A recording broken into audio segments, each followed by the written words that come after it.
All right, guys, so next we're going to go over the lumbar circles. I think you're going to find this one to be one of the ones you want to do most regularly because I don't know very many people that have not encountered some form of discomfort in their back, in their low back, at some point in their life.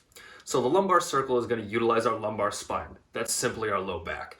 It's easiest to first learn how to do this in two directions at a time. So we're going to learn how to bring it forward or flex and how to bring it backward or extend or arch. From there, we'll go into lateral flexion, which is side bending one way and then side bending the other way. After that, we will now blend that into a circle. This is going to be important because now, as you're moving through that circle, your spine will be moving in almost every possible way that it can, with the exception of gliding, which we're going to go over later.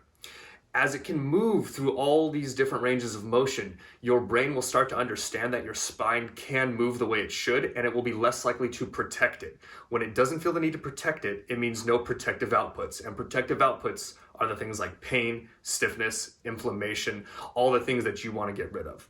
So the better we can move, the better we will feel. So for our lumbar circles, it's one of those movements that on its surface seems fairly simple, but there's actually a lot going on. And this is one of the movements that I find people underestimate when they first do it. So in the very beginning, I'm just going to be talking about a couple things you can do to sort of make yourself feel safe during it. Because if you've ever tweaked your back, it is very normal to feel like you're going to lose your balance at pieces of this, or like you are potentially going into a risky position. You are not actually, but as long as you pay attention and move at your own speed, it's going to be your best friend as far as making it feel better. Okay, so when we do it, I like to teach it in two directions at a time, and then we blend those directions together into a circle. It's just easier to learn it that way, okay? So to begin with, we are going into flexion and extension of the lumbar, which is just the low back, right? So when we do flexion and extension, the key here, what I always like to tell people is imagine that you were a towel and you were trying to fold yourself over a towel rack. That's the best way I could help you visualize it. So when we're going into flexion of the lumbar spine, imagine you are the towel and you have a towel rack sitting right in the middle of your abs. And now the idea here is not to hinge at the waist when you come forward. It's not like you're doing an RDL or a deadlift if you perform those.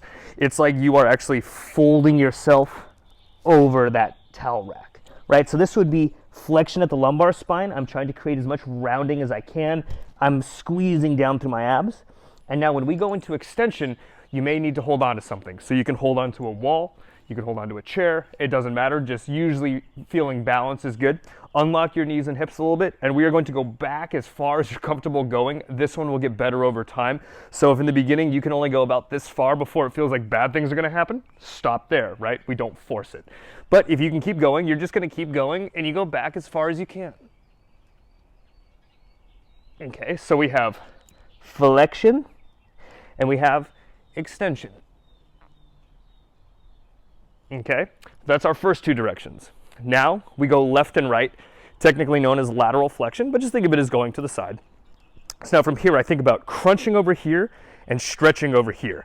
So I'm gonna side crunch over here, and I'm like trying to reach and stretch over with the other side, and it should feel like you're almost gonna cramp a little bit. And then you go the other way. These are less complicated, but equally as important. So now we have four directions, and the circle is now just blending those together. So hold on to something if you need to. You can start anywhere you want in the circle. I'm going to start by going to my right. So we go to the right, and then I'm going to come forward into my normal flexion.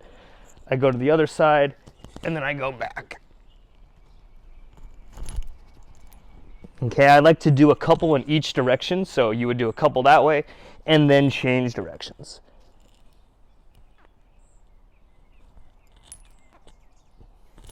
All right, and then reassess yourself.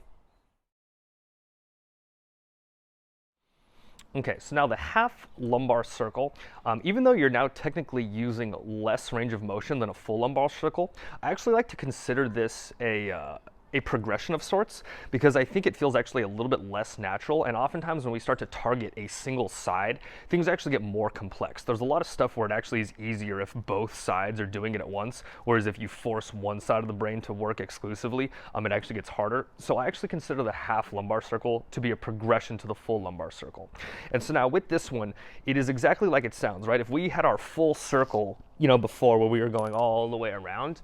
Now what we're going to do is we're going to isolate half of it. Okay, so this is again a really unique way to target a specific side and or stay away from a specific side. So if during your assessments and things like that for your lumbar circle, you found that lateral flexion to your left is really not good, like it would just limit your range of motion, it would cause a bad response, then one, obviously doesn't mean never laterally flex, but it means maybe we actually target the other side for now and we do a half lumbar circle on the other side. Okay, so I'm now going to go through it and we'll just reassess after each one. I'm going to go a lumbar circle to the right, and it's going to be a half circle. So it means I will never end up in left lateral flexion.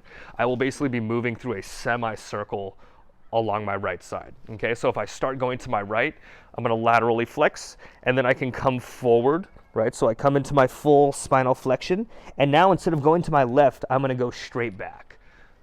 Okay, so now I go back as much as I can, and I'm only staying on my right. I'm never actually crossing over to my left, and we always do both directions. So from back, I now actually come straight forward. Okay, so now I'm working only one side. I would reassess, and then we always do the other side as well, unless you know ahead of time that you're staying away from that side for some specific reason, which is fine, right? So we assessed, we reassessed. Now I'll just briefly show the left side as well. Same idea, just we avoid right lateral flexion. So we'd go forward, left, back, forward, left, back, and we always do both directions. Back, left, forward, back, left, forward. Right? So now you've got two halves instead of one full circle.